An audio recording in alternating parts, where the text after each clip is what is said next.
Good evening, students and faculty, and welcome to episode 9 of Ravenwood, a Monster Heart story.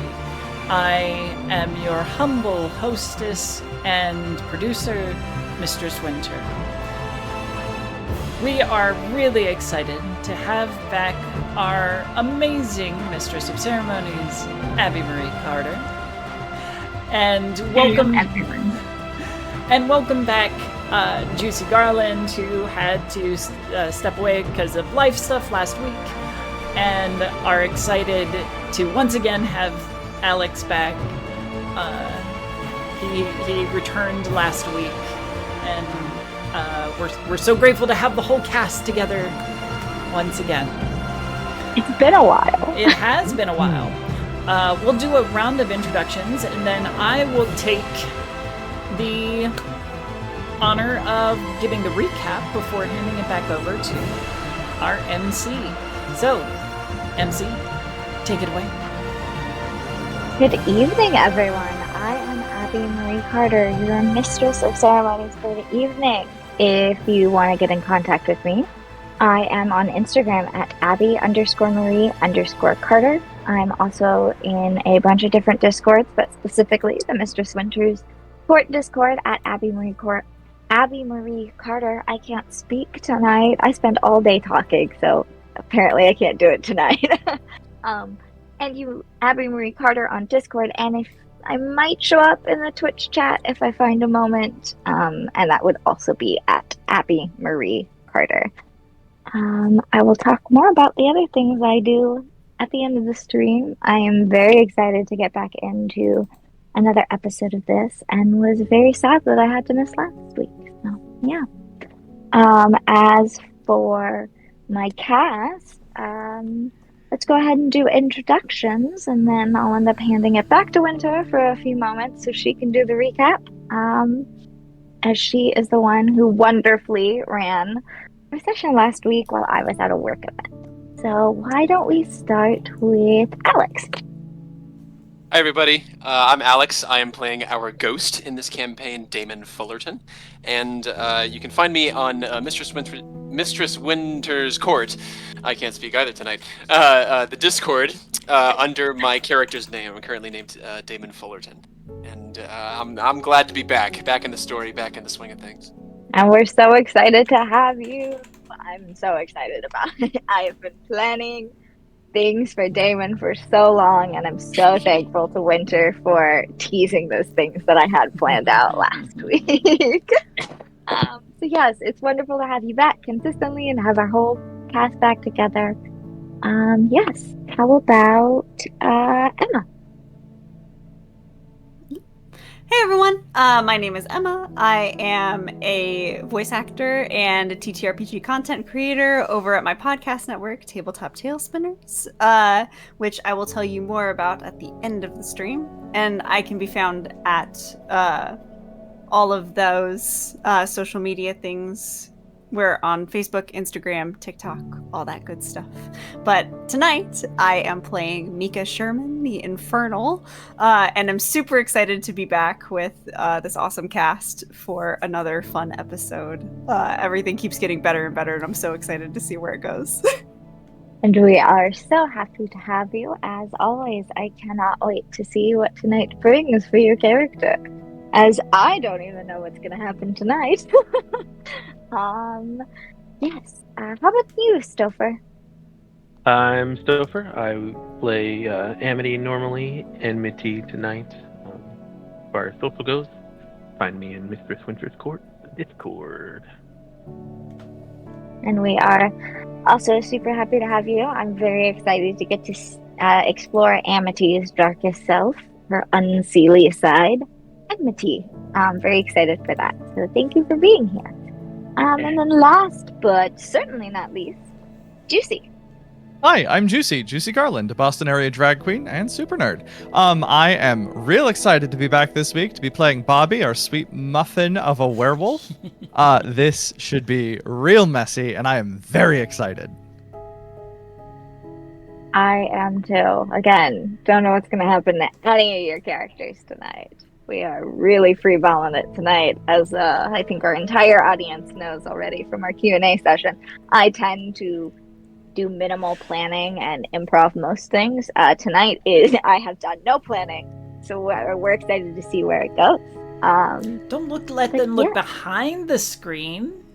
Are we not normally supposed to be freeballing? I think it's so much more fun if they know, though. You can absolutely freeball, just keep the camera waist high. Oh, okay. Good. Thanks. Good clarification. Oh my gosh. No problem. We're off to a wonderful start. Thank you, Juicy. It's wonderful to have you back as well. And now over to you, Winter, for any announcements you have and the recap. We will do final announcements at the end of the show, including where you can find all these lovely people in future projects and etc. So we're just going to jump right into the recap.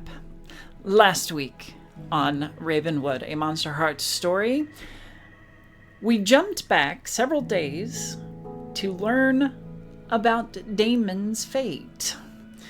Damon had been surprised to find that his sister was on campus talking to a professor, overhearing some stuff about ways that ghosts might be able to be harmed.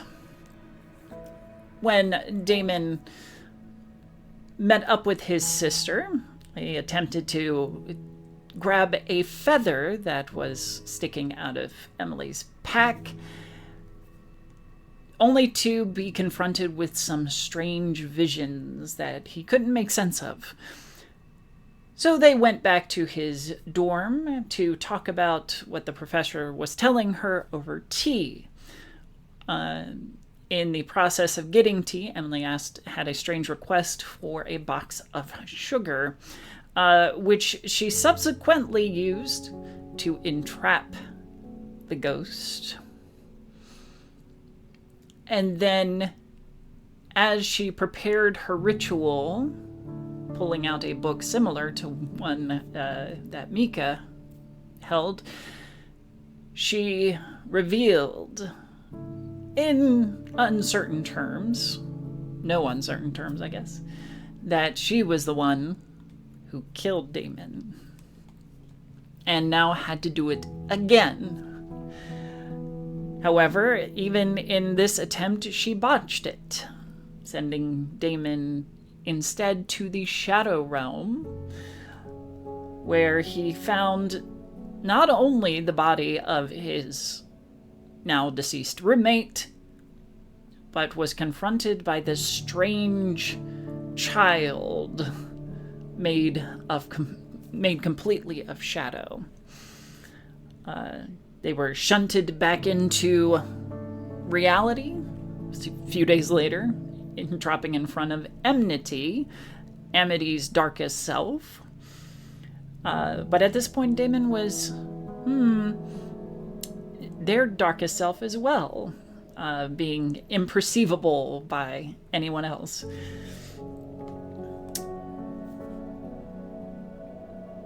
Mika and Enmity went to confront Emily, finding her coming out of Jonathan's room and growing suspicious about whether or not Jonathan was out doing things that he shouldn't be, and questioning Emily's motives. Emily was happy to share some of her insight into Master Grimm before Enmity had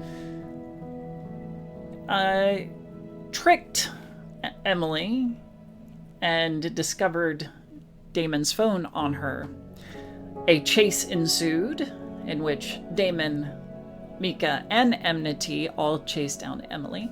There was a brawl between the two servants of Master Grimm, with Emily coming out on top and winning by default, as she made a promise with Enmity to spare Mika in exchange for escape.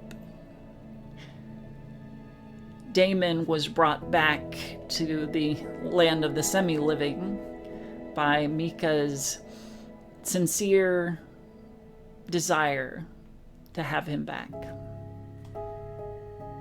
And that's where we left off. Amazing.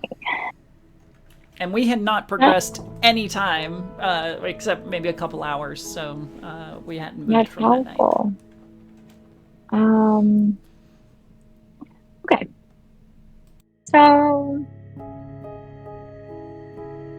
Bobby, you went and buried a body, the body of a Fae frenemy of Amity's, who you watched be killed by a Reaper that you sort of recognize, in the sense that it could be the same Reaper that attacked you and your friends. You watched it kill Rhapsody, essentially, and then went to bury her body. Mhm. Where did you go after that? Yes. So it started to get dark. I went over to the island because it is still a full moon to chain myself up in the woods. All right. So I will say Eloise probably, not even probably, Eloise is waiting for you at the kind of entrance to the island. Can tell that you're a little shaken, but doesn't want to push you, and just kind of leans over and is like, I'm here for you, you know, if you need or want to talk about anything. Yeah. No. It'll be okay. It's just been a weird day. Okay. Yeah. Just a real weird day.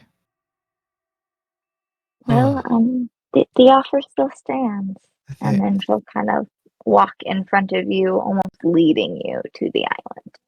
Thanks. I do appreciate it, Eloise. Yeah, thanks. She'll just kind of get a little shy and just like, yeah, I mean, like, of course. And then walk to the island with you to also train herself up to be a werewolf for the night. So that is where we leave you. Mm-hmm.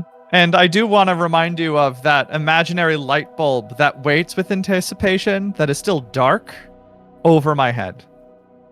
It's there. Yes, the Reaper also, for those of you who may have missed it, the Reaper that Bobby saw take Rhapsody's life had a strange shadow, almost bite mark on its shoulder that seemed very familiar to Bobby. Yeah, and occasionally a hand comes into frame and like flaps around near the switch, always missing it. And the bulb never quite comes on. And we're all just waiting for it to turn on. It'll happen, but not yet. Yeah. So Bobby is still blissfully ignorant. All right, that is where we leave you. Mika, Enmity, Damon, you have all, for the most part, just found out about Emily and her true malicious intent. That she seems to be spending time with Jonathan. You have fought her, Mika. You've called on the powers of Master Grimm, which is something that you try not to do too often, but have finally indulged in. Enmity, you have, well, I suppose Emily revealed, or forced you to reveal, that you are in love with Mika. And Mika, through your wishing for Damon to come back to life, Damon has reappeared in front of you, holding your notebook. What are we doing? You're all still in the forest? too, I'm assuming.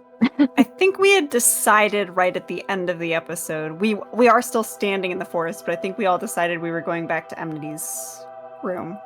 Right. To- Currently, you're still in the forest, so. Mm-hmm. And then I you thought can... I thought you might want this back, and Damon extends the book back to Mika. And Mika is like, "Oh yeah, thanks." And you notice as she takes it back, like her gaze is half there, but the adrenaline's starting to wear off now that everything's stopped, and she's realizing just how much pain she's physically in. And it's like you see her eyes are sort of starting to glaze over as if she's about to cry.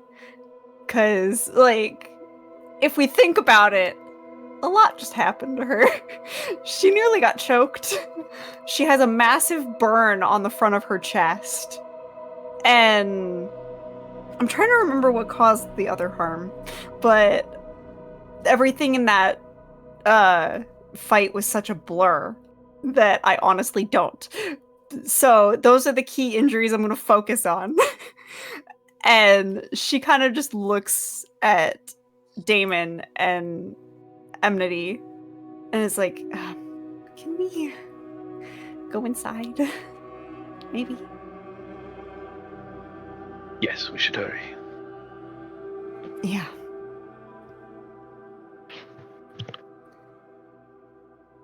And Mika will just start. If nobody else is leading the way, Mika is going to start walking very briskly. Yep. Following Yep. Mika. Is anyone else around?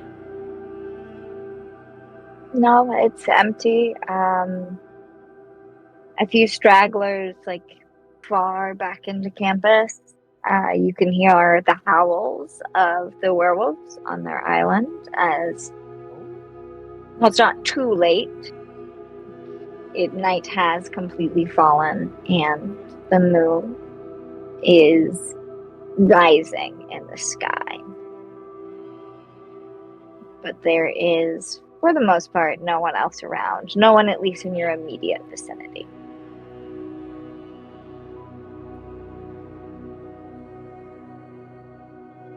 When we get back to Amity's dorm, it is a bit disheveled and more like of a recent sort of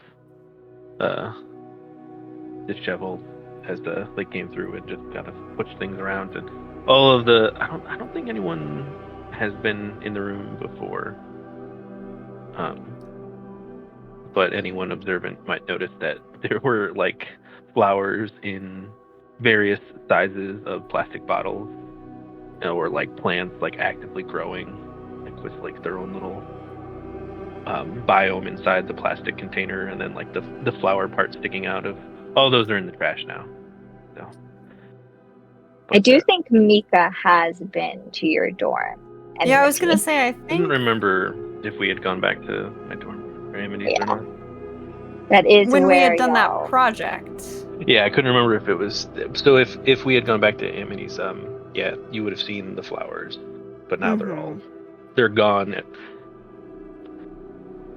I think she would take a brief note of that, and especially with all of the strange behavior, because Mika has not quite figured it out that it's now Enmity that she's speaking to yet.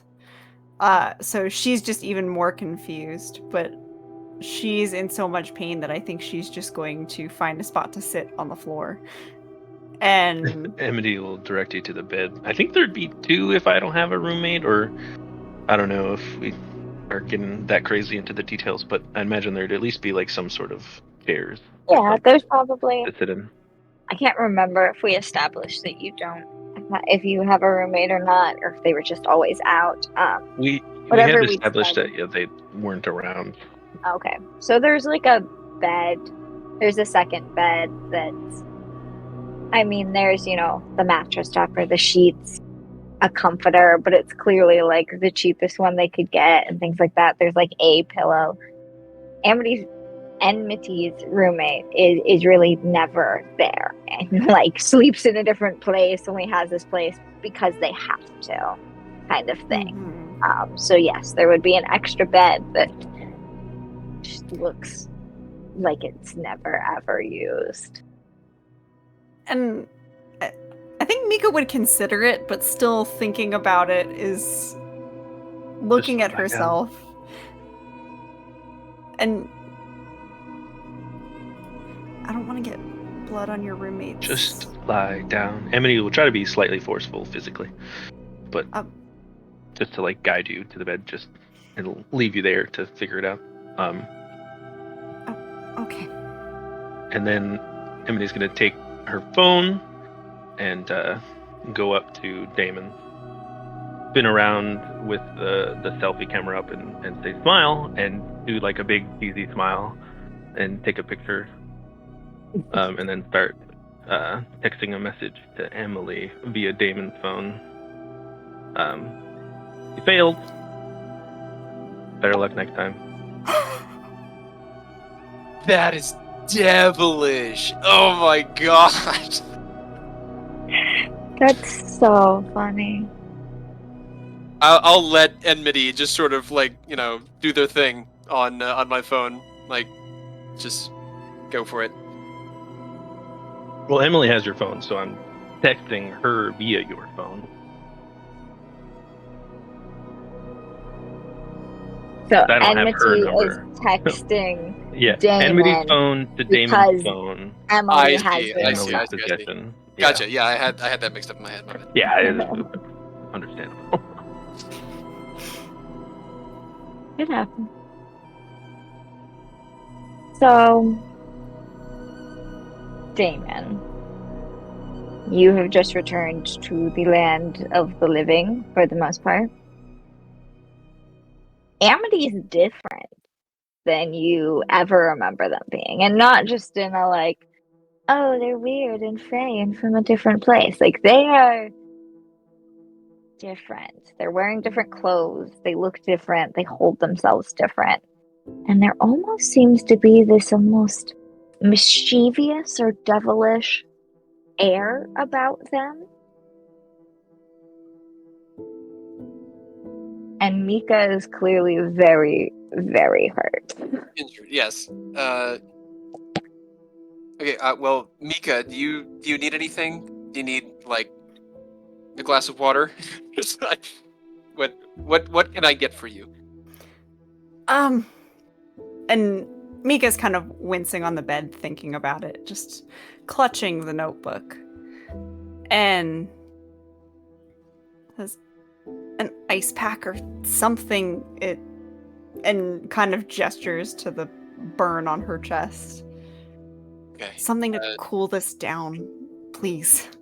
Gotcha. Amity, do you have something that we can use? Your fridge?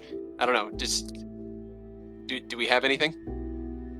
Not really paying attention at first. Like, as you like say more words, eventually you get their attention and kind of like turning their head like away from the phone.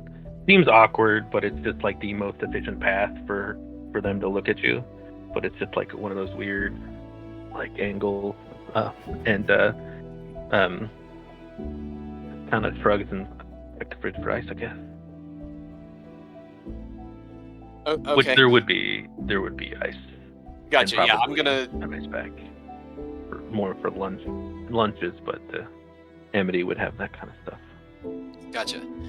Okay, then I will head to the kitchen area, if there is, wherever it would make sense in their apartment to keep an ice pack to retrieve it. Imagine it's like the one that they give away at the seminar that's like an ice pack but can also be microwaved. You know, everyone got one of those, right, at college? Oh my gosh. So it probably says Ravenwood on it. Maybe good for like 2 hours. All the branded stuff, yes. I haven't even thought about the branded Ravenwood stuff that y'all Amity probably ha- definitely have. Mika has a tumbler somewhere, like to put Amity her probably coffee has, in the like, morning. Emily probably scavenged a bunch too, so she's probably got like a stack of 5 in there, and then like a bunch of all of the memorabilia of Ravenwood, like because it makes sense, like Ravenwood stuff. Yes. Enmity/Amity owns all of them. After the text, Emily will go and slide open the window and see if they can hear anything going on towards where Dominic's body showed up, outside of Damon's storm. Like sirens is probably the main thing they are listening for. Do you live in the same dorm as Damon, or do y'all all live in separate dorms? I think it was definitely Amity and Damon are separate, I would think. Okay. There's no sirens. Besides, like, the occasional... Well, no. Yeah, it's a small town. There's really no sirens, to be honest. All you really hear are the noises of the night.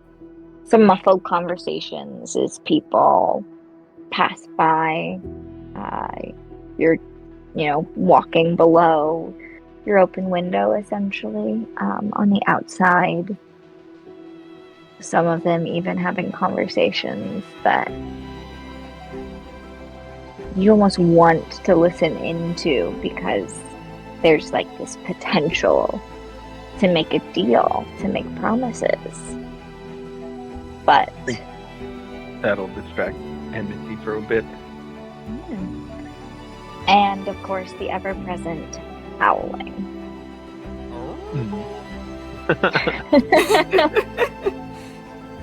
Thank you for the ambiance, Juicy. I think while that's happening, and while Damon is going to get the ice pack, Mika is going to open the notebook with one hand. The other still sort of like trying to cover the wound as if it would make it less painful, but it's really not helping. And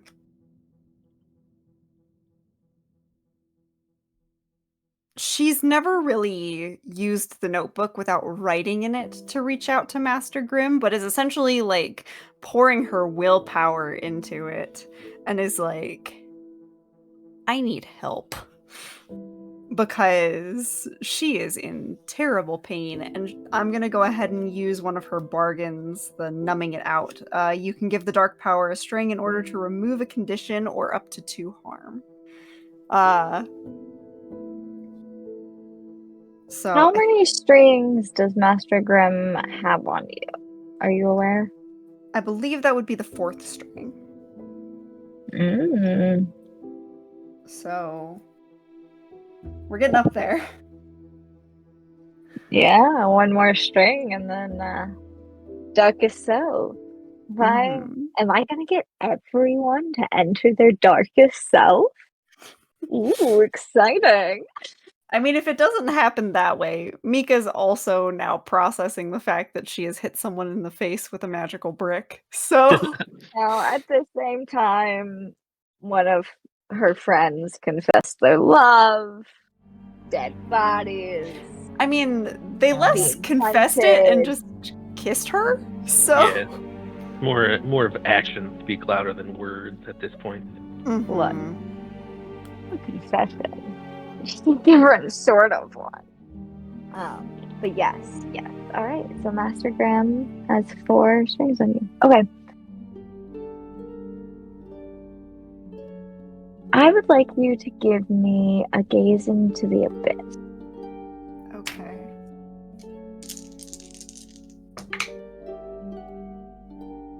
That's a 7. 6 plus 1. on dark. All right. Dark. Yes, dark. So it takes a minute. It really does. You've been calling on Master Grimm kind of a lot. Emily has certainly been calling on Master Grimm a lot. And you feel at the edges of your mind this sense of annoyance of how much he's being called upon and being given nothing in return. Damon is still alive. You haven't recruited anyone. He hasn't even gotten the feather back from Emily that was supposed to go with Damon. There's definitely some heavy frustration and almost animosity, not so much aimed at you. You can feel that it's aimed at Emily mainly. You seem to be almost entirely in his good graces because he does know that you're trying.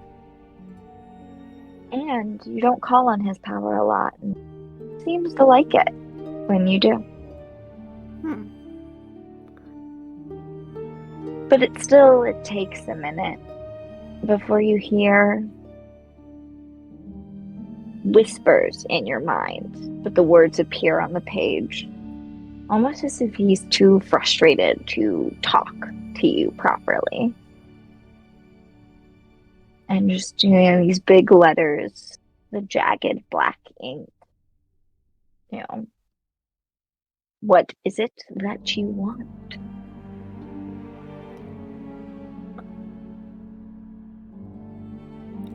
And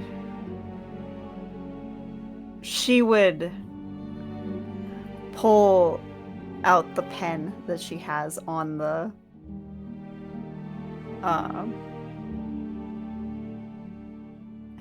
I'm imagining like one of those little like pockets where you can stick a pen on a notebook. Her pulling one out and just, it's very sloppy handwriting, unlike her usual. Like, I'm imagining very like flowy, not necessarily cursive, but when people write in like very flowy print. Yeah. Kind of that kind of handwriting. Instead, it's very scratchy because she is literally like laying down, cannot bring herself to sit up with the amount of pain. And she just writes, "I want the burn gone. It hurts." And under that, knowing his frustration in that he's not really received anything, she will also write, "Which do you want, the feather or the boy?"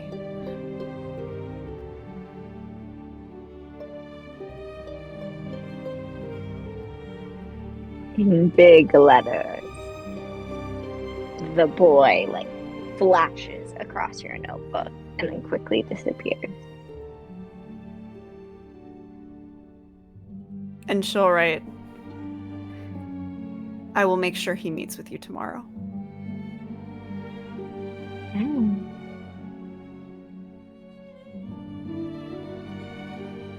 You rolled a 7, correct? Mm-hmm. Suddenly, a feeling washes over you. And it's not a good feeling. Pain erupts in every cell of your body. And it all seems to be centered around the burn that seems to be glowing almost, if you could like really look down and see it. But it's just like the feeling it gives. It's burning. It's heating up. It almost feels like it's getting worse to the point where it feels like, trigger warning for mild descriptions of body horror, like your skin is peeling away from itself. Mm-hmm. And just as quickly as the pain started, it stopped. And your burn is replaced with It's pink skin, as if it's like fresh, new skin. Where your burn was, and the burn is now gone.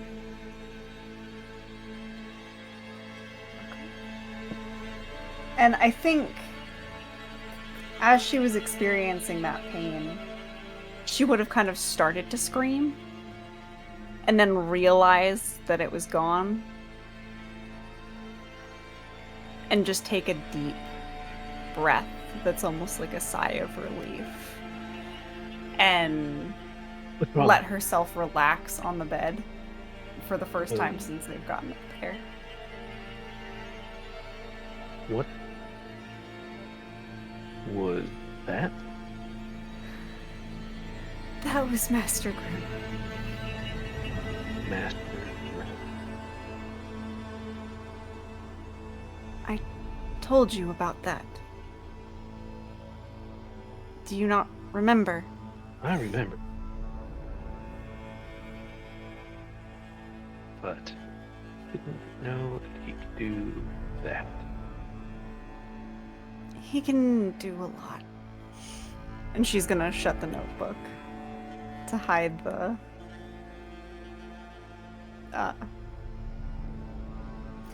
hide what she wrote to Master Grim. And just sit up a little bit now that she's no longer in excruciating pain. Feeling better? Do you feel better? Yeah. A lot better. Not entirely better, but a lot better.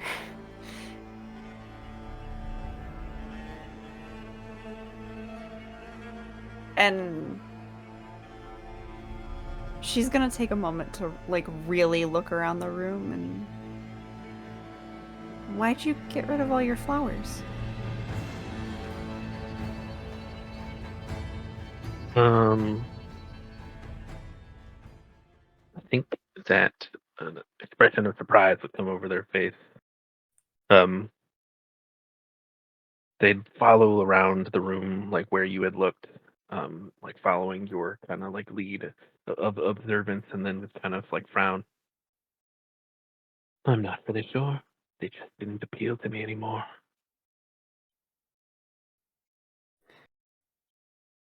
Okay, you've been acting really weird, and I'm not sure why. Oh, But have you? I'd kind of like to know.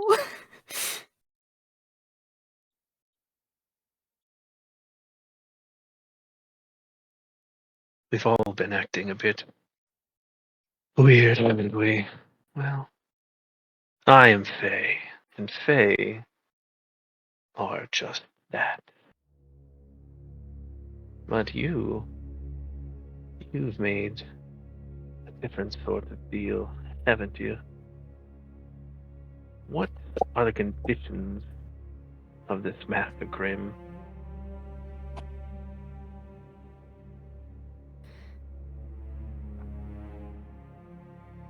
And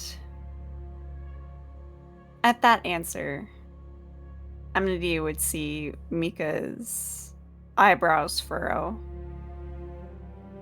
at the avoidance of the question. And for the first time since she's met you, almost a look of distrust as she says, I don't know that that's your business. I think it's all our business now. Emily's deal with Master Grim is your business. Mine is my own. They just look at you without saying anything.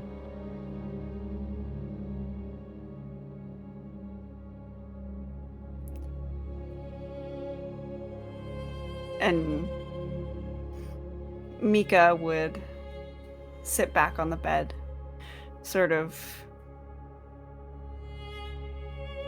thinking for a moment and then shouting, "Hey, Damon!"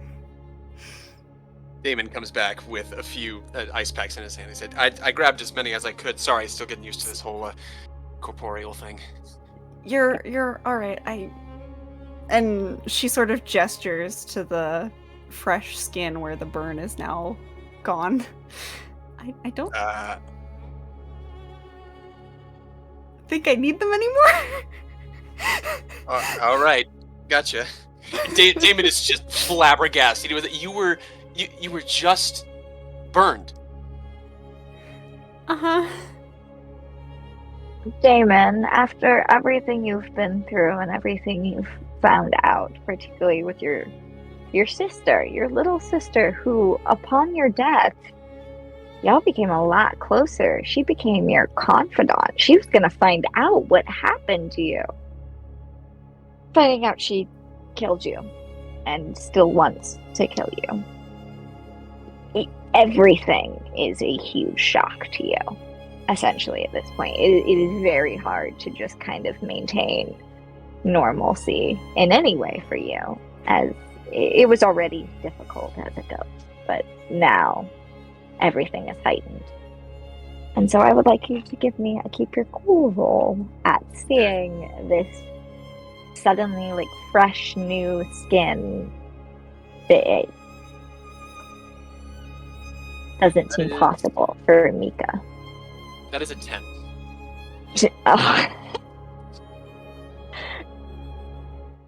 You feel panic and just absolute, almost disgust start to bubble up. And then you have this moment of realization of, well, it's not the weirdest thing I've seen today. It's not the weirdest thing I've dealt with. It could be a lot worse. And most importantly, my friend is okay. So you're able to kind of stifle it and move on. And so I kind of keep the ice packs to myself, and well, Mika, I'm glad you're okay. Not quite sure what happened, but I'm glad it's okay now. Bit of fey magic to help things along. I bet, yeah. And speaking of fey magic, what's going on? You look different. If you don't mind. I suppose that's true to someone unfamiliar with me. The How do you mean? Fae. Neither of you are very familiar with the Fae. Well, we'll just say that we're full of surprises. Which is why Dr. Lila is going to be very tricky to deal with. Someone we need to figure out how to approach sooner rather than later. Or any more of us end up shadow burns and boils all over our skin. Or dead. These are all very dire prognostications. So we have class tomorrow, right? So we can always seek her out then. Do we want to try to see her in the morning? Location as much as that I am worried about. Not only is Dr. Lila powerful here in school, he's Fae, and an old one at that. I can't contact anyone from the Fae realm, and I can't ask for help. I don't know. Old enough for us to be wary, if not downright afraid. I'll trust a Fae's opinion.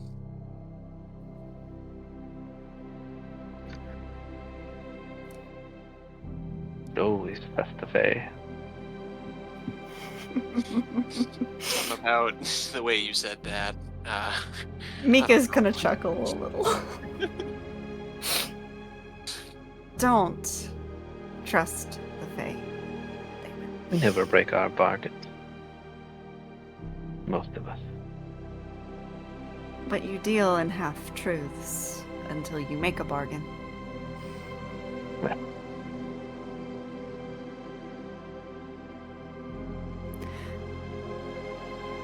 Afraid or not, we have to come up with something, because going to her class is going to put us all in one place where she can, deal with us as she sees fit. Unless you have any more handy bricks, I think we're severely outclassed, even with Bobby's help. Where is Bobby? Amity gestures towards the window where you can hear. Excuse me. Oh.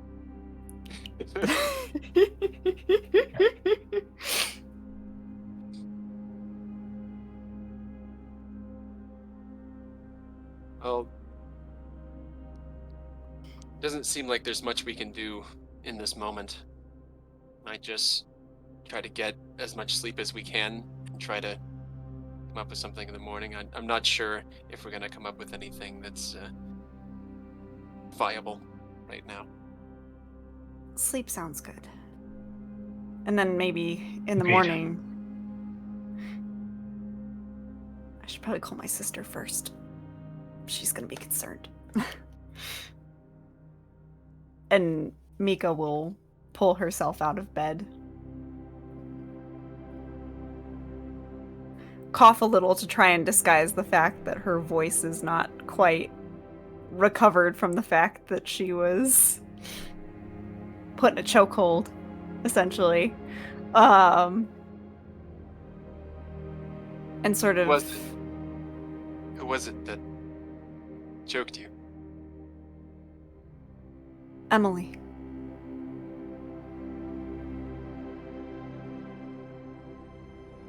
Damon sort of turns back into himself. It's like he kind of becomes nonverbal. His eyes sort of glass over. And I have a thing on my character sheet that says unresolved trauma. Whenever your death is mentioned, choke up and gain the traumatized condition. Is that something I would gain in this moment? Absolutely, it is. Okay. So Pretty much anything to do with Emily now, especially in that way, absolutely would trigger that. She killed you. So in this silent, somber sort of reverie,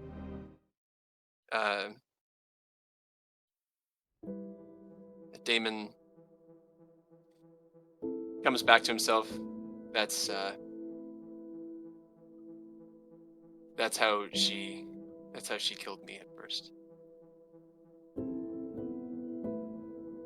You remember now?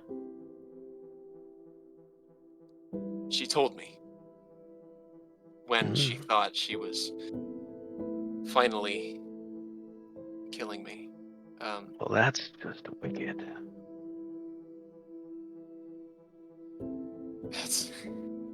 That's the blunt truth in that statement sort of like surprises David. Like, yeah, you're right. That is just wicked. Mika would, having gotten up at this point, put the phone back in her pocket and walk over and sort of put a supportive hand on Damon's shoulder, unless he's gone incorporeal again. But regardless, would try to. Your hand connects with my shoulder. I'm still Okay. Of this realm. Perfect. And she would say, we're not just gonna let her get away with this, Damon. Next time she doesn't escape. You're damn right about that. And she would squeeze your shoulder and then go to call her sister. To make sure that she doesn't freak out and start calling people to say that she's missing again. Yeah, of course. Because that is what Trish did the first time. Mm-hmm. However, this time,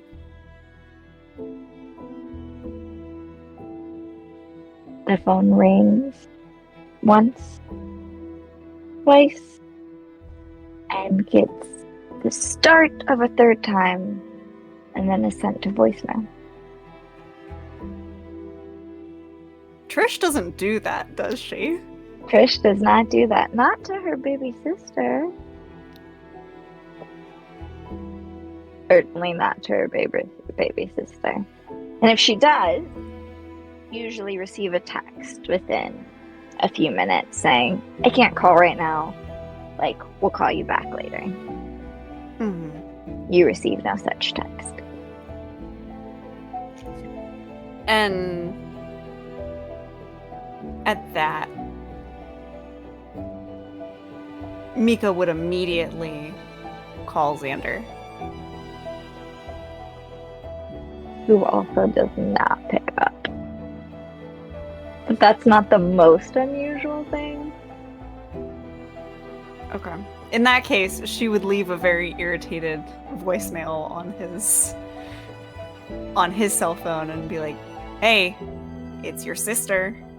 I can't get a hold of Trish. Have you heard from her at all? Pick up your phone, please. Talk to you later. Bye."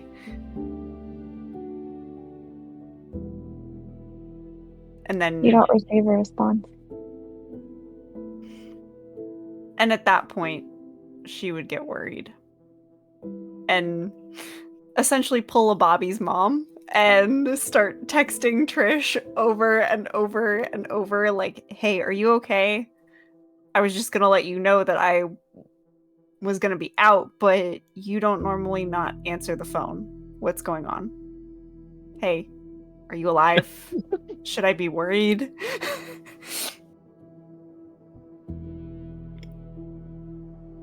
And You continue to receive no answer. And at some point, your messages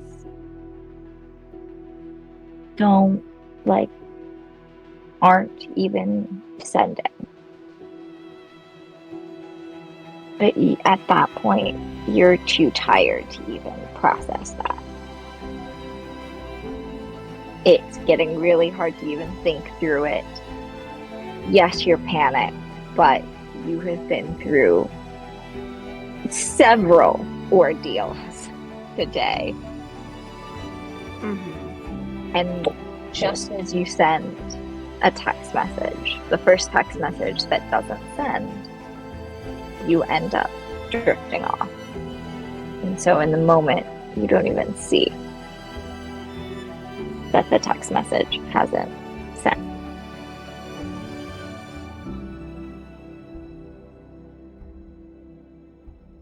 Damon and Enmity, I assume you would follow pretty quickly after in some sort of rest or sleep, unless there is anything major that either of you want to do before we end the night.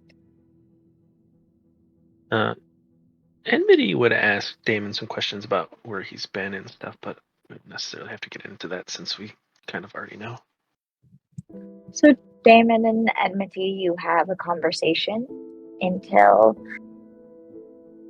the both of you are ready to rest for the night. And Before we go to sleep, or before that conversation ends about just what happened, where Damon's been, I'm going to ask Enmity, can I depend on you to help track down and stop Emily? Oh, yes. That is something I don't even need to make a promise about, because I fully intended to find her on my own.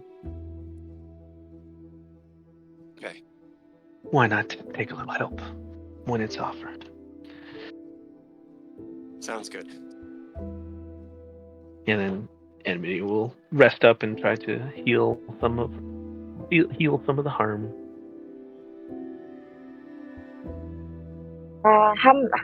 how many harm are you at, Enmity? 2. I'd say through resting, you're directly addressing it and things like that. You can heal a harm for free this session. Yes. All right.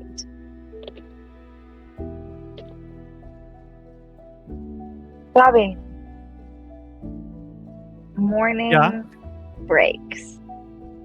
It's been a long night. It was a long day followed by a long Mhm. night. The full moon is always tough. Yeah, Is but this I feel like I heal when exposed to the moon. So I feel like it's a long night, but I get out of it refreshed. yeah. I'm feeling Mentally, frisky. I'm not sure how you're doing. No, mentally, probably not the best, but like physically, I'm feeling frisky. So I think the first thing I'm going to do is head towards Jonathan's dorm. Wonderful. Yes. Oh boy. Eloise is kind of trailing after you, just kind of like, "Are you sure you're okay?" I mean, you seem better today. You seem better this morning, but you still seem just kind of off. You sure Yeah, everything's okay? I don't know. Yesterday was a lot, but I feel like I need to check in with Jonathan and then probably check in with Mika, you know? Yesterday was probably a lot for Mika too. We saw some weird stuff, but I feel like I should check in with Jonathan and like help him with his like wound dressings and stuff at least. Yeah. You I know? mean, he's like your Yeah. boyfriend. Yeah, that seems to have worked out, I guess. So that's cool. Good. Yeah. Just and she'll kind of like stop you and look at you really seriously and What? just be careful with him, please. Um, he seems fine, but I don't know. Call it intuition. What do you mean? No, I really, I don't want to hurt him. No. I know you don't want to hurt him, but I don't want him to hurt you. And something feels off about it. What do you mean? I don't really know how to explain it. It's just kind of it's almost kind of like a wolf thing. I just get this feeling, not always around him, but sometimes, Okay. just this really negative, dangerous feeling. Okay. Huh. Oh, thanks. I'll keep that in mind, I guess. Yeah. I mean, like, please do. Can I, maybe stare into the abyss here? I want You can to, try. yeah, I want to know, is she being sincere? Does she have an ulterior motive? I don't know. I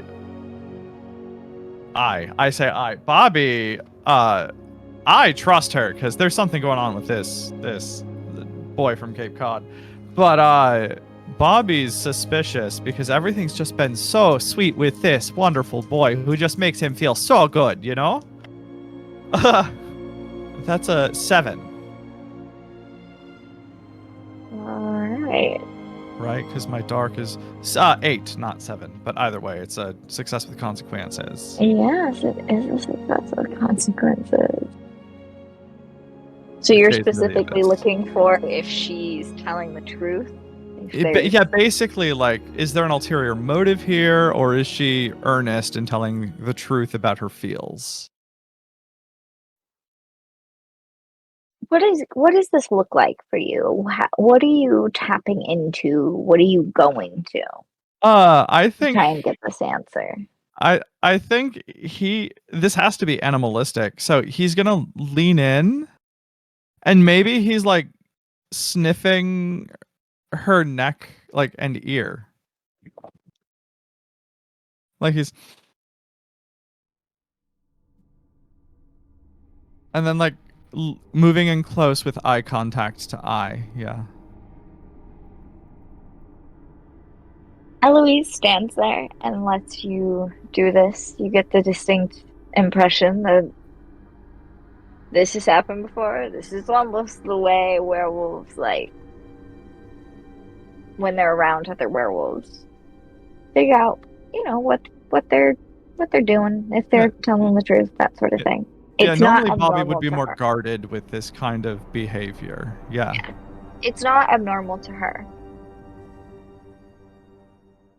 She stands there and a look of fierceness kind of washes over her. It's a look you've never really seen from this soft, little, shy, stuttering girl that has befriended you and is trying to take care of you, at least thus far. You get a lot of feelings all at once that are confusing and almost scary. And they're scary in the sense that they all hinge around, she really feels like something is off with Jonathan, and it is 100,000% genuine care for you as a friend. Thanks, Eloise. Thanks. Of course, you're my friend, so I mean, if everything works out with him, great, but it wouldn't feel right if I didn't tell you. I appreciate that. He hasn't given me any reason to think that about him, but I'll look and I'll be careful. Thank you. Yeah, of course. And she'll let you head to Jonathan's dorm. Mm-hmm. This poor idiot. Not a single red flag seen.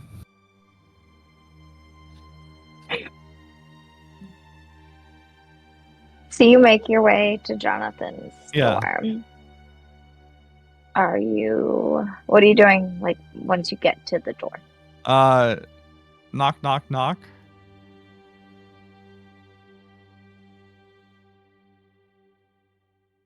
As soon as your hand connects with the door, a feeling of immense pain centered around your heart flashes over you.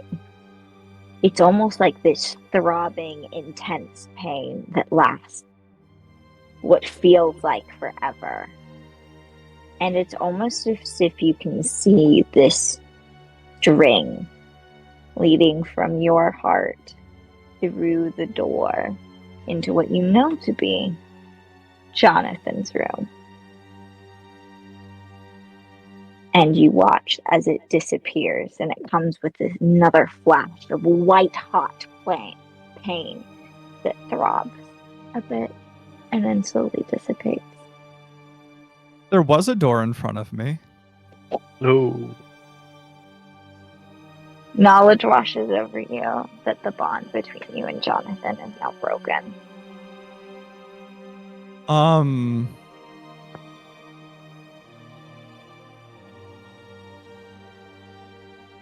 gonna walk in. So remind me, is this a suite or is this just a single room?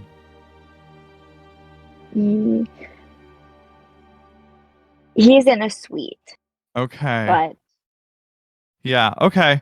Then yeah, that door's gone unless I need to lash out physically. Do you want me to roll or is the yeah, you know what? Go ahead and give me a roll. All right. I see what exactly you do to this door.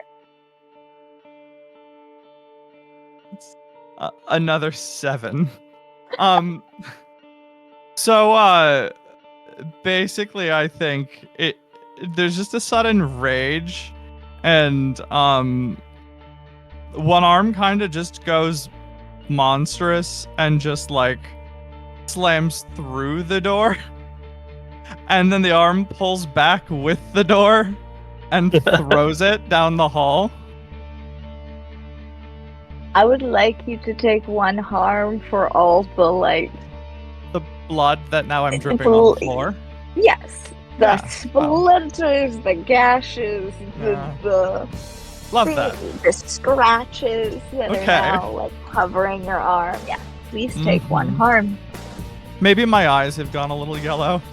We're getting pretty close to the darkest self, I think. This is gonna be bad. And then I'm gonna go to Jonathan's door. Is it unlocked?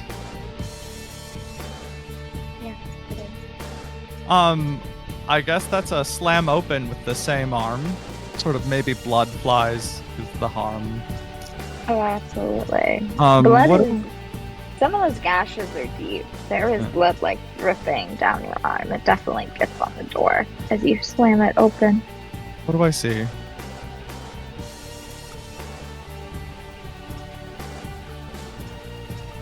What's in the room? It takes you a second to even process it, but your eyes land on Jonathan's bed.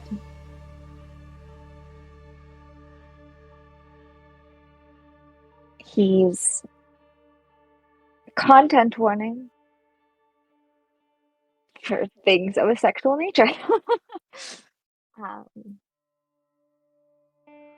And he's lying in the bed, and Emily is on top of him. Good. You can see Emily's back.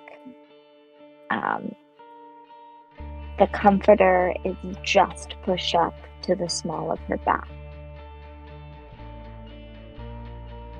Yeah, that'll put me in my darkest self. And it's good she's on top because I have to go through her to get to him.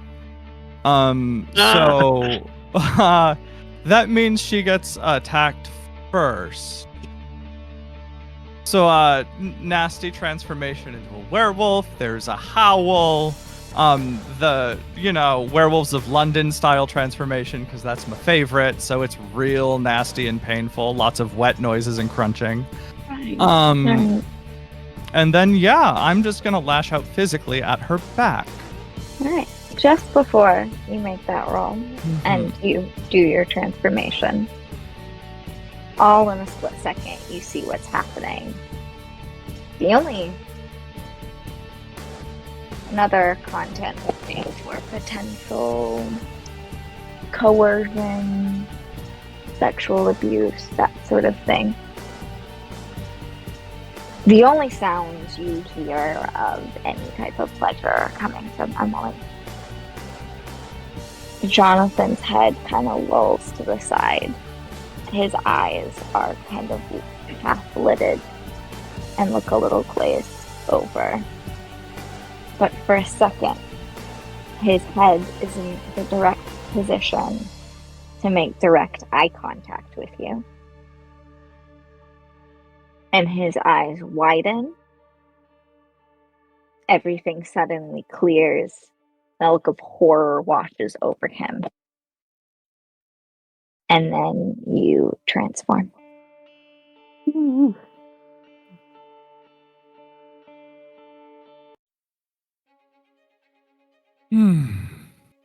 Oh god. Yeah, either way, there's a lash out physically at Emily. Yeah, go for it. Give me the roll. Not a 7. That's volatile, right? Yes. Okay, and reminder for our audience, you can help our poor little college students as I throw everything I can at them. You can redeem your channel points that you've earned by watching to grant 1 forward, which is a +1 on a roll. Grant a visitation, which is for a character, which is someone or something comes to visit them. Allow them to heal 1 harm, or grant them a string on someone. That is an 8. Okay. But I have a werewolf move, Primal Dominance. When I harm someone, I also take a string on them. Okay. So, I will add that to the pile. And then lashing out physically on an 8. That is a success, of course, with a consequence. Yes. So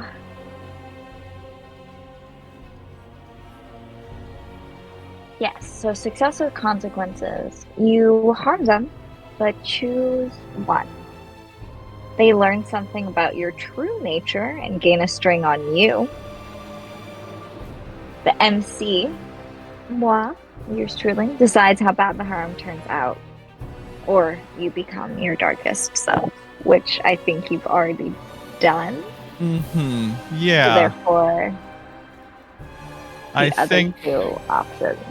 Yeah, I think the most fun is her learning something about my true nature and gaining a string on me. Right. What is it that she would learn? She knows that silver does extra harm to me. Right.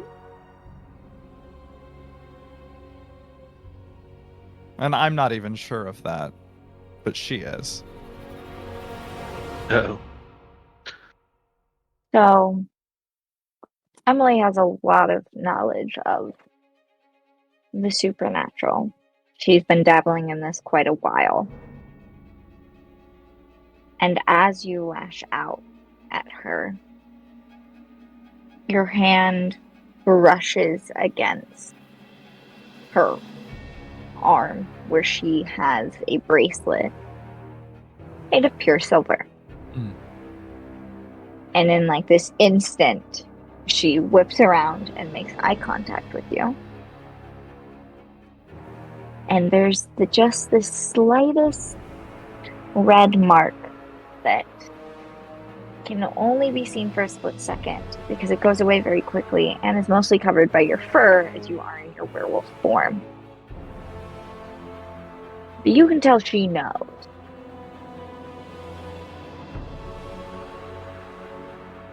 Before you barrel into her and what do you do to her specifically? Yeah. My claws rake across her back as my opening salvo. That's a pretty good one. Yeah. I wanted ribbons of flesh. Yeah. Your claws cut deep. Another trigger warning for violence, gore, body horror, body mutilation. I'm trying to think of all of the things that it could be. Messy. Yes, just graphic depictions of violence. If that makes you uncomfortable or triggers you or anything at all, or you just don't want to listen to it, please step away. This should be resolved within the next 5 to 10 minutes. And please come back and join us. So your claws lacerate her back, peeling just ribbons of flesh. They are hanging off of your claws, and there is just blood.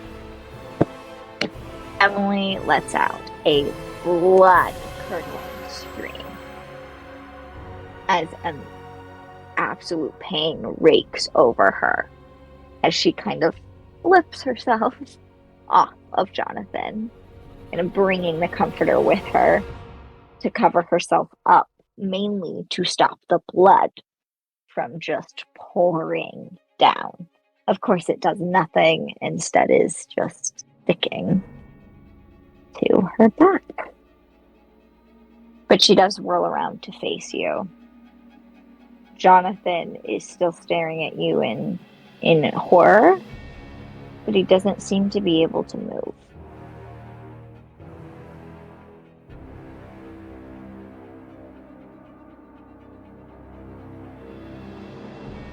Am I able to attack again? Yeah. I'd like you to give me one more lash out physically, because I want to see how the rest of this fight will go. Oh yeah, and she is my focal point right now. Yeah, absolutely. 11. Amazing. Her face is in my face.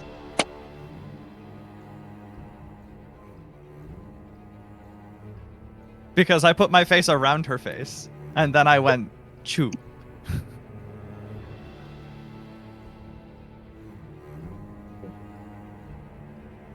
With the goal of removing her face, ideally.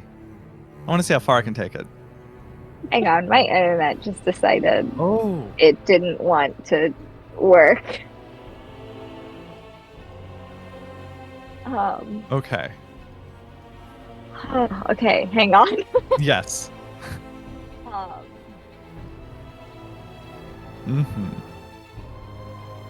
Oh, this moment's so tense now. Yes. Bobby, you have a forward from Lil's Neverland. Thank you so much for that, for your next roll, as I don't think you need it on this roll, and it's redeemed afterwards. And we have another Winter behind the scenes has decided to redeem for a sudden visitation. All right, noted. I will need you to repeat for me, as Yes. I was not able to hear anything. Absolutely. What exactly you do? So, suddenly her face is inside my face, and then I am biting down on her face with the goal of removing her face.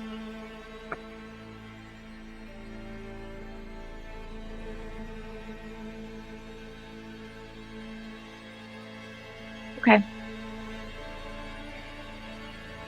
So you lunge for her. Your claws again just sinking into her flesh. But you grab her and kind of shove her into the wall that is not very far from you. Mainly into the window that is in between the two beds in Jonathan's dorm room.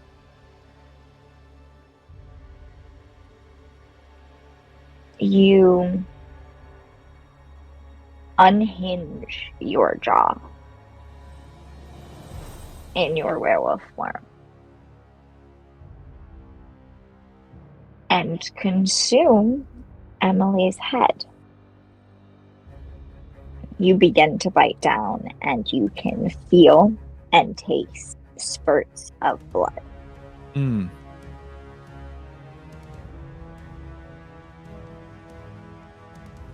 Before you can sink down any further, you are picked up by an unseen force and slammed into the other side of the room.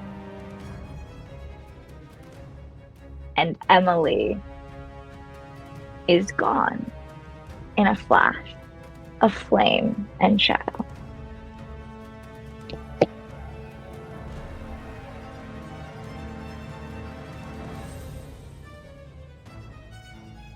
Can I stare into the abyss?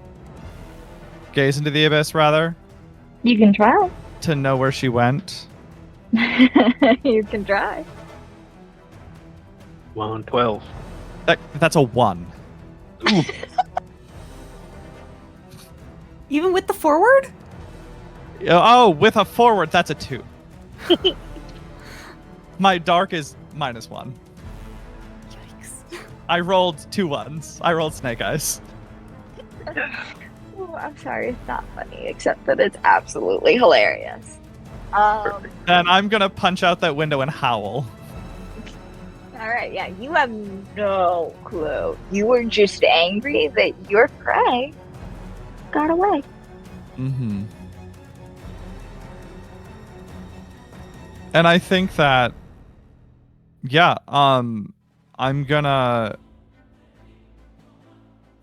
jump out the window and search for my prey until I can find its scent.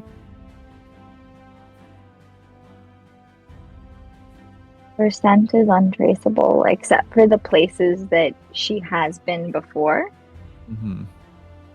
I'm probably like terrorizing the entire campus. I'm going through buildings, like just throwing shit, wrecking walls, single-minded, like just total tunnel vision, looking for her until I can find her. Bobby's Rampage, part 2. Yeah. Yeah, you can't find her. She is... It's almost as if her scent has just disappeared. Yeah. This will not end until the sun comes up the next day or someone stops me. Yeah. Mm-hmm. Oh, I'm very aware. I'm just reminding the audience and our friends. Yep. All right. Bobby, we will leave you on your rampage. I keep doing this to you. I'm not mad about Occasionally, it. I'll occasionally I will like scramble up and on top of a building, like leering, just my hulking like werewolf form, like pausing maybe to stare and then howl, and then like scuttle somewhere else, and then it's just like shit being thrown. How early is it in the morning? It was the morning. Like, how early did you go to see Jonathan? I It was know, like how early? 7 a.m. It's a long day of rampaging for me. Happening for 7 a.m. That's really funny. Yeah. Okay. Okay. I'm going to leave you on your rampage and move along. Just let me know when you need a howl. Oh yeah, absolutely. Add them in whenever you want. Mika, Enmity, and Damon, all of you have fallen asleep in some or rested in some way, shape, or form in Enmity's dorm room. You wake in the morning. Well, actually, figure werewolf howls really close to the buildings wake us up. I did want to ask, how late do you think you're sleeping? Probably not super late, but probably not. I don't think Enmity would be trying to wake up before 7, but I think at 7 with howls going on like right next door. I don't think Mika's a Wonderful. super heavy sleeper, but she did also get severely injured yesterday, so that might take her out of her body's normal pattern, especially since she fell asleep standing up in the hallway.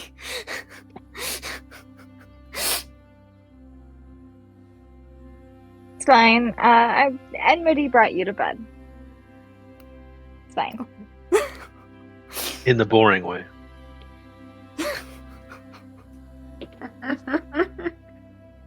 Hey, I'm not stopping you. Anyway, Damon, what about you? I think the scream I think would wake Damon up, partially because it's a scream, but also because it's familiar. Ooh, I love that. I love that a lot. Okay, amazing. Yes. So yes, Damon, you're awoken by a scream that sounds very familiar, followed by the sounds of growling, tearing, stuff being thrown, howling. And once the howling really starts, Enmity and Mika, you would be awoken by it as well. Another werewolf on campus. 10-1, it's Bobby. And then he gets up and starts to get ready for, like, shoes on, kind of ready, and gets moving. Yeah, Mika would be very concerned by the howling. And after what happened last time, no, she never thought to ask Eloise for her number. Damn it. I was like, would she have Eloise's number? You are in a class with her. Hey, is she in our... You might have class? some type of contact with her that way, but as in an email. Mm-hmm. So, I think at that moment, Mika would think to reach out. As much as she knows that most people don't check their school emails all the time, she would probably reach out to Eloise via email and be like, hey, was Bobby with you last night? Was he okay? We're hearing some howling and what sounds like another rampage, and I'm really hoping it's not him. And would just send it off. Still waking up and trying to process the craziness.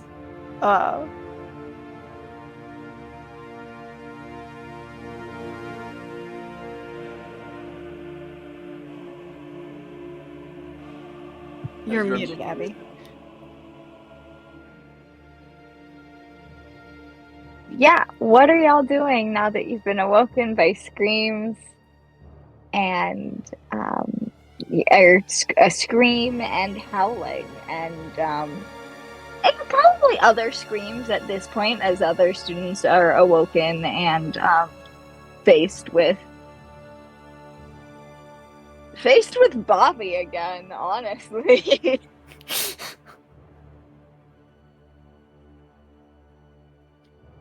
Mika would- Damon, go ahead, Mika. Oh. We're both people pleasers. All right, Damon. As soon as Damon wakes up, he gathers together all of his things that he has with him, and flies through the wall straight towards the source of the sound. Mika would have been like getting her shoes on after sending the email, like not necessarily caring about dressing for the weather or anything, or the fact that she's still in the tattered clothes that she got into a cat fight in the previous day. She's running out to try and figure out what's going on and hoping it's not Bobby.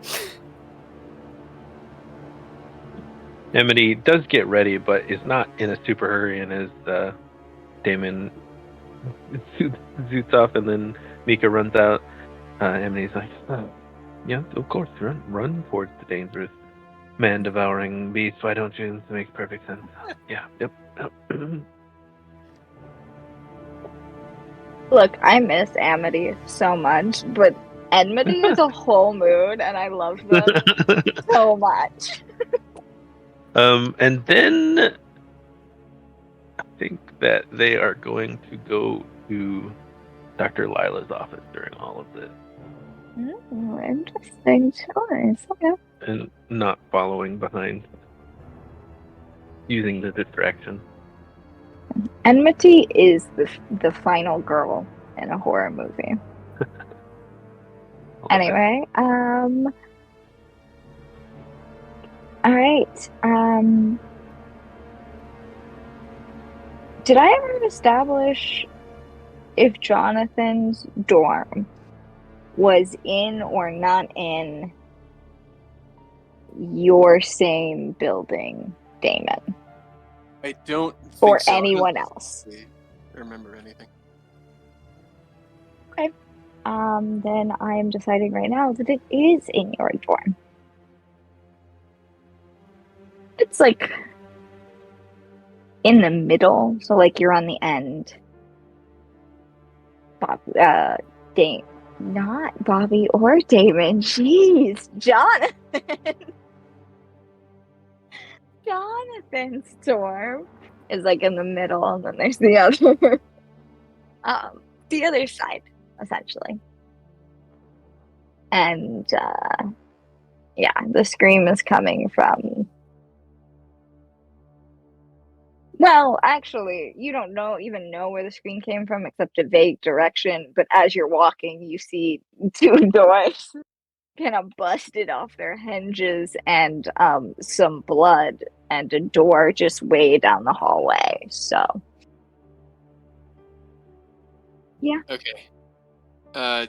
Still spurred on by the familiarity of the scream, I'm gonna head straight to the ravaged dorm room. As you approach the dorm, you continue to see blood. You enter the dorm room. There's a lot of blood. There is, in fact, kind of a pool of blood on the ground. There's a chair and desk that is destroyed on the other side of the room where Bobby would have been thrown by whatever took Emily, whatever saved her.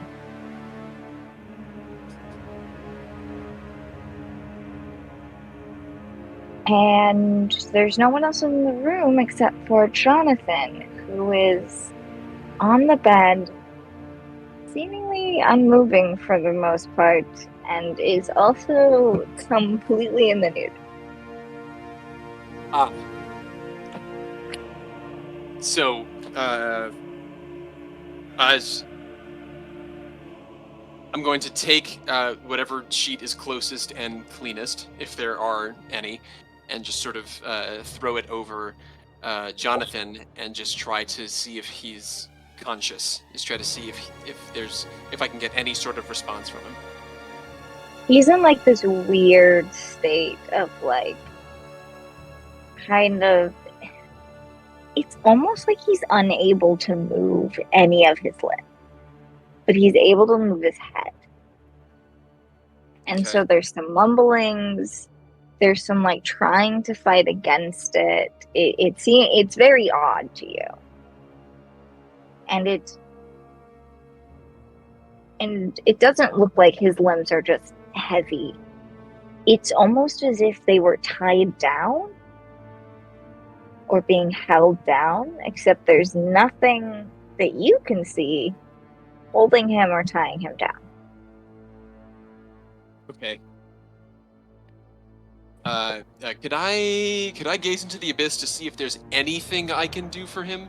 Just any sort of like medical stability I can provide, or just is there anything that I can provide to sort of stabilize him? Yeah, you can try. Okay, I will give it a shot. That is a 9. Success with consequences. Alright. Lots of gazing into the abyss. I feel like that's all the rolls y'all make. Very It's dark like campaign. D&D perception checks, right? Yeah, I'm not mad about it. In fact, I like when gaze into the abyss gets used because I think it often doesn't in the hiding that I'm a monster setting. So it's fun that's being explored. Anyway, not to go on a tangent there.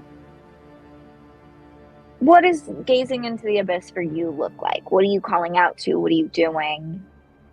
I am tapping into my relationship with death and comparing that sort of experience to what I see somebody else going through, to see how close they are, what is causing it, that sort of relationship or closeness to death sort of thing. Yeah. In doing so, there is so much that you get, mainly hinging upon your own death. And it's so real and feels so fresh still that it's hard to push past to get to if there's anything you can do, what's going on, anything like that. You realize there's maybe not much you can do without finding what's holding him down, which you are able to see through your relationship of death when you tap into it and allow yourself to see, now that you're corporeal, at least to some degree, these incorporeal chains tying Jonathan down. And they seem to kind of go out somewhere. They don't seem to have an end. But when you come out of this moment, you can no longer see the chain. Okay. I'm gonna instinctively reach for my phone and panic when it's not in my pocket. Are there any sort of campus communication or anything? Like a phone in the dorm room or something like that? No, I would say there's probably some emergency. Not probably. I need to stop saying that. I get to decide. There are emergency phones in every one of the dorm rooms. The one in this dorm room is not in peak condition. It seems to have been crushed by something like a werewolf being thrown into it. Ah. All right. Yeah, I will do everything in my power to just to contact the campus emergency services, or just let other students know that there's an emergency and have them contacted. Like that is my role in this moment. All right, I will leave you doing that for now. Mika, where are you going? What you doing? Well, Mika would have been trying to figure things, run towards the danger as well and sort of figure things out. But I think she's more chasing the sound, knowing that something is going on and this sounds very similar to the rampage that Bobby went on last time, and while she's hoping it's not Bobby and it's a different werewolf, she can't help but be concerned that it might be Bobby again, and is just trying to find the source so that she can confirm whether or not her fears are true.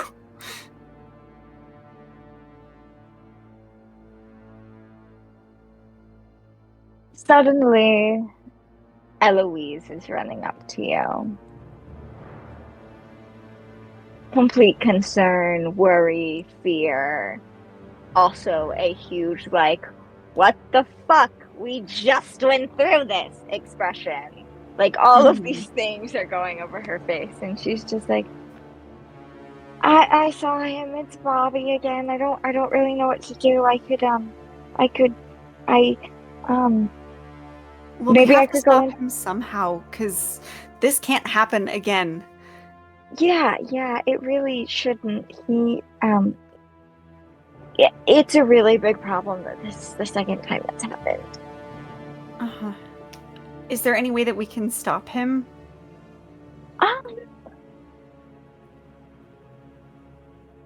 Probably not. I mean, I can. She'll take a really shaky breath and say, I think I'm gonna try. Okay, well, I can come with you. No. It's better if you probably don't. It might get kind of nasty. Okay. What do you want me to do? Keep people away. I'm gonna go into my werewolf form and see if I can. I don't know. Maybe knock him out. Something. Okay. Yeah. I don't know that anyone can overpower him like this. Maybe a witch or fae with magic or something, but I don't know. And I think Eloise would see Mika freeze because she would remember her sister for a moment, the moment that she says witch. And she's going to consider, but her brain kind of compartmentalizes without her really entirely grasping the situation, and is like, different problem, not as pressing. Even though in her mind, normally it would be the immediate issue. She's more focused on Eloise in this moment and is like, okay, well, I'll do crowd control. I'll make sure everyone stays back. I'll see who else I can find to help. Focus on trying to stop him. Unfortunately, if we had anybody like that we knew, then we could call them, but we don't. Yeah, I mean, I know of witches and fae on campus. I don't have anyone's contact number. I don't have a lot of friends, and I don't know where Dr. Lila is, because I think she'd be the best person in this situation. You know what? It's fine. I'm just gonna go do it. Mm-hmm. Try to keep people away. You got this. Thanks. And with that, she'll kind of sprint away. Bobby. Yes. Where are you right now? What are you doing? What is your rampage in this moment exactly? There's that like clock tower, right? Yes. Let's say I'm like halfway up it, punching it. You leave my clock tower alone. Sure. Because why not? Eloise comes sprinting up. Sprinting up to you. And she's kind of standing underneath the clock tower, looking up at you where you are, halfway up it, and just is yelling, Bobby! Bobby, come back! And then he'll pause, brows furrow, and he'll turn and drop down.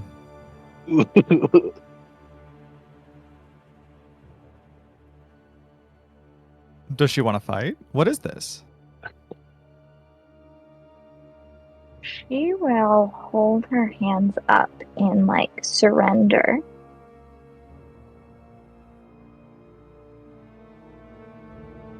And I just want to talk. I know you're still in there. You need to stop.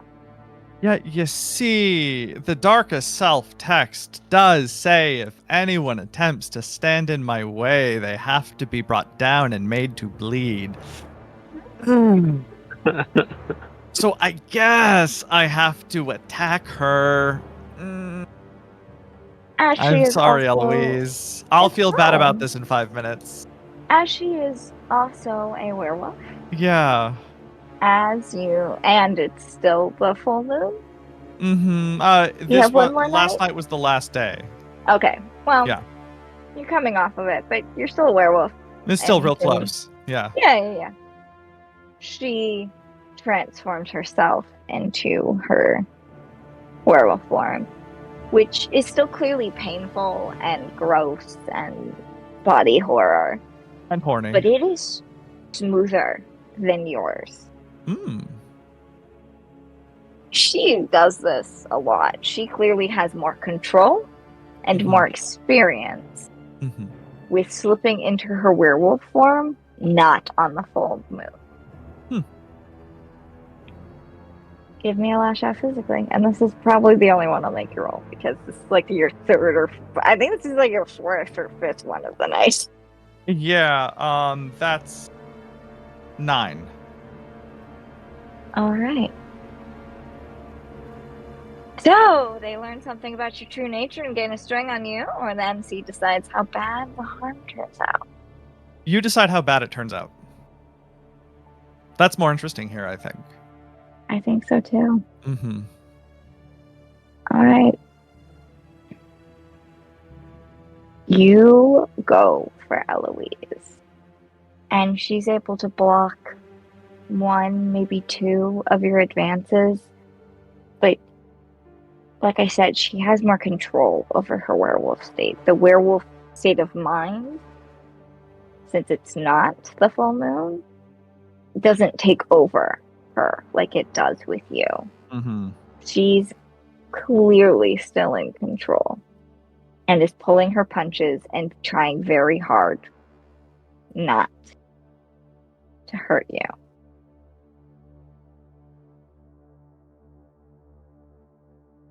You are able to catch her with your claws and rake up from her stomach all the way up her chest through her shoulder and nip her neck as well. Oof. Essentially the same thing you did to Emily, but up the front of Eloise. Who yeah. drops out of her werewolf form and collapses to the ground after, there's a howl of absolute pain before she drops out of her werewolf form. And the gashes just cover her and the entire front of her body almost. And her hands go to her neck as she crumples to the ground. And I've met the remaining condition, which I escape my darkest self when I wound someone I really care about. Or whenever the sun rises, whichever happens first.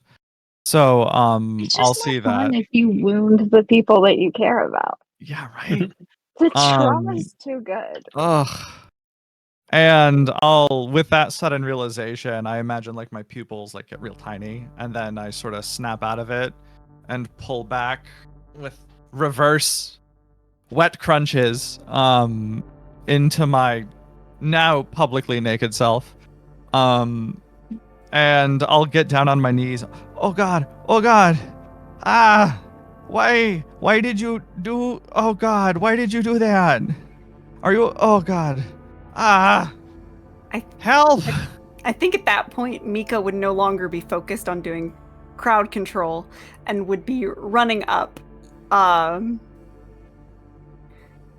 jacket from the night before being pulled off to help like stop some of the bleeding, and she's gonna be like, Bobby, I need you to focus and help me carry her. Yeah, obviously. Yeah, of course. Yeah. Oh God.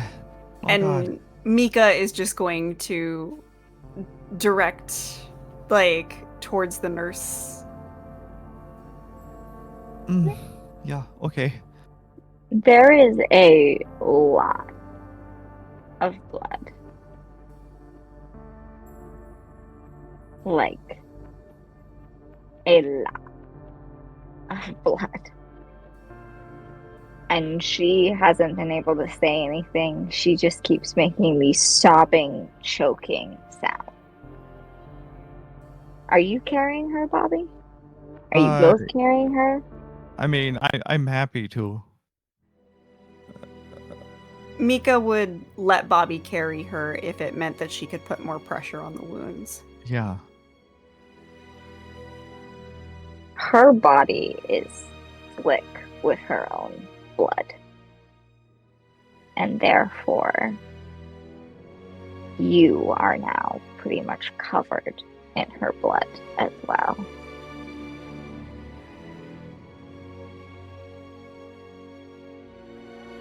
God, I'm so sorry.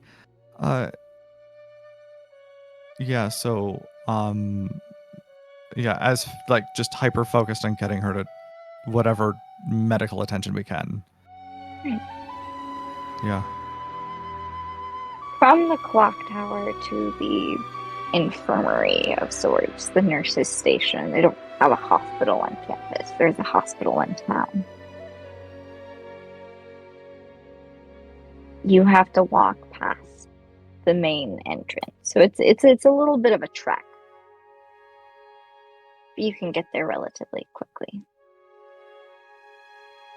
As you're passing the main entrance, Eloise lets out this gurgling sound and reaches her hand up, one of her hands, covered in her own blood, and just puts it against your cheek, Bobby.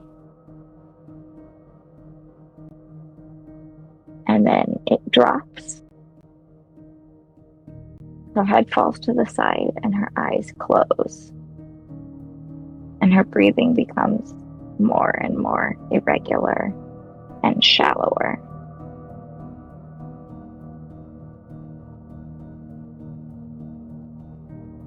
As soon as this happens, you hear a distinctly familiar voice to your side from the main entrance. You just hear a very loud, "Babby?" No. And see Oh my God. mother standing there. And that is where we will end the session for tonight. No. What? Right. Definitely a twist that did not see coming. Oh my God. Have you seen any of the twists coming? Oh man, Holy shit. that was crazy surprising.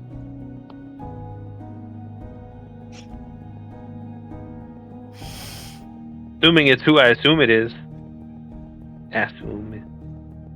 Yeah, it's Bobby's mom is now on campus. Oh, no. And appearing at the absolute wrong time. That's her Ugh. specialty. Anyway, Oh my God. I think I've traumatized my players enough for one night. Oh my God, she's gonna think this is my girlfriend. Or you. Oh Mika. no! Oh, Oh, no. You are completely naked, so one can Sorry, only Mom. assume. Stick's got a little rough and I cut her open. Son, I That's like told a- you yeah. to use protection. You do not do knife play untrained. Back. That is the lesson that needs to be taken away from this. Yes. Oh yeah, totally. Oh my God. Alright, that- so I do think I've traumatized my players enough one night. So I would like to say, thank you so much, everyone, for watching. It is always appreciated seeing your comments and your interactions in the chat. I can't tell you how much it means to me that everyone seems to enjoy the story. Yeah, I really, really love it, and I love telling this story, and I love my wonderful players who take every single punch that I throw at them, and I really throw a lot at them. This is a very intense campaign. Excuse me.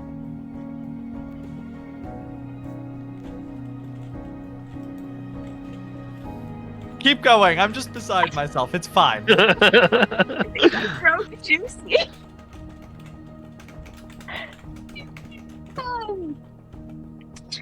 Thank you so much, everyone, for watching. I have been your humble mistress of ceremonies, Abby Marie Carter.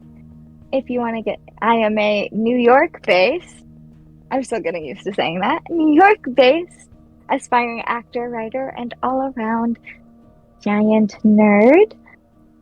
If you want to get in contact with me, I'm on Instagram at Abby_Marie_Carter, and I'm on Discord at Abby Marie Carter. I also do a lot of other things.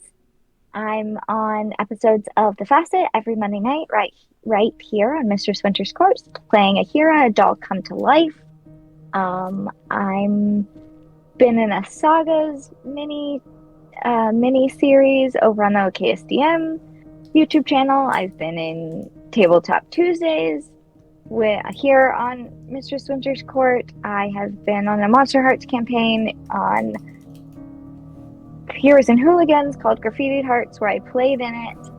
And I am getting ready. I'm working on a podcast with some of these lovely people, specifically with Emma's Tabletop Tailspinners Network, a Monster Hearts podcast where I play a fan-made skin called The Hunted. So episodes should be releasing in October. I will let Emma talk more about Tabletop Tailspinners Network in specifics, but please look out for that because Winter and Juicy are both involved as well.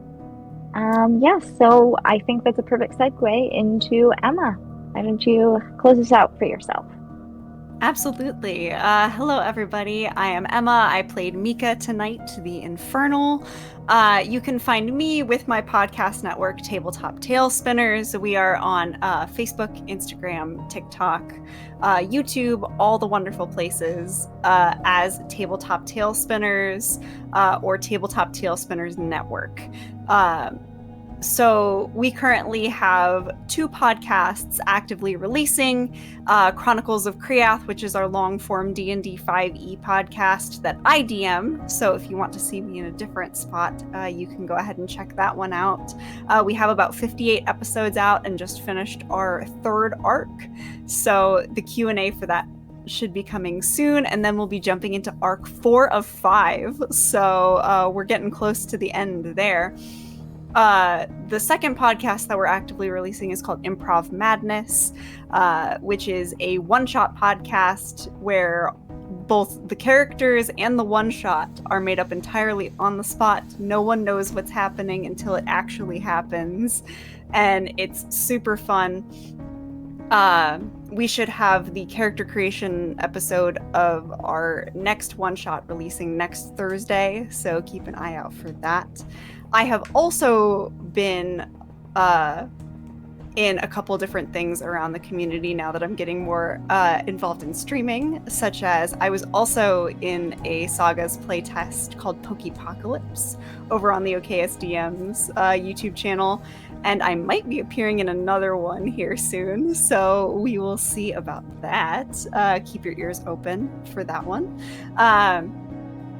We just announced our 3rd release over on Tabletop Tail Spinners Network called Darkened Skies, which is a 10 Candles mini-series that our lovely Mistress Winter also participated in. That will be releasing its first episode October 17th. So keep an eye out for that one. I'm super excited for that one. That is our first non-D&D TTRPG podcast / YouTube series releasing. Be on the lookout for more stuff coming from Tabletop Tail Spinners. We're so excited to bring you more content. Thank you so much, Emma. As always, it's wonderful to have you. Let's move over to Alex. Hey everybody, I'm Alex. I'm playing Damon Fullerton, our ghost in this story, and you can find me in Mistress Winter's Court Discord. That is under my character's name. And we are always loving to see what you do and how you add to the story. Yes, thank you so much for being here. Stouffer, over to you. I'm Stouffer. I normally play Amity, but I have been playing Enmity, and that has been a lot of fun. For socials, you can find me in Mistress Winter's Discord. Awesome. Thank you so much. And you play Enmity and Amity very, very well. I love them both so much. Juicy. Last but certainly not least. Yeah, hi, I'm Juicy Garland, Boston area drag queen and super nerd. You can find me here, obviously, and on many Fridays on Cybernation Uncensored, playing Cyberpunk Red. I also play a bunch of one-shots on different streams, including this one. Recently, we wrapped up a Horizon Zero Dawn Sagas one-shot with Winter on this channel, which was awesome, playing Sagas in a playtest I loved. I have other stuff cooking up, both audio stuff already mentioned and other audio stuff not already mentioned. And I am running a Delta Green one-shot for Phantom Arts Fest with the Neon Caster on Twitch. And actually, I have Emma, Abby, and Winter joining me for that one, and I'm very excited. That's on October 21st. And pay attention to my Twitter, @JuicyGarland, or Blue Sky, @JuicyGarland, or Instagram, @juicy.garland for more information. And you can also see me on Saturday pretending to be other people who can sing better than I can in Concord, New Hampshire. And I'm excited for that one. It's a Broadway theme. Should be great. Very fun. Thank you so much, Juicy. And thank you so much to Winter for running tech. and streaming and all of the things. I really couldn't do this without you because I don't know how to stream things. So thank you for running my tech and providing me support behind the scenes whenever I may need or want it, because I think I might want it more than I need it. But please go ahead and make your own announcements if you have any. I don't have a lot on top of everything else. I have been your host and producer for this show, controlling all the music and fumbling through finding the correct one for the particular scene, especially with Abby's plans going all chaos mode on everyone. I love it. But I am Mistress Winter. You can find me at gmistresswinter on Twitter, X, Blue Sky, and Instagram. And I am a writer, graphic designer, aspiring voice actress, and all-around TTRPG hobbyist. Yeah, you can find me here on my channel, in all the shows that have been described so far, the upcoming projects. Please check them out, and follow all these links to these amazing people. And yeah, join us on our Discord so that we can continue this conversation until next Thursday, when we can have another episode of Ravenwood. Thank you, everybody. If that's everything, have a great night. Good night. Good night, everyone.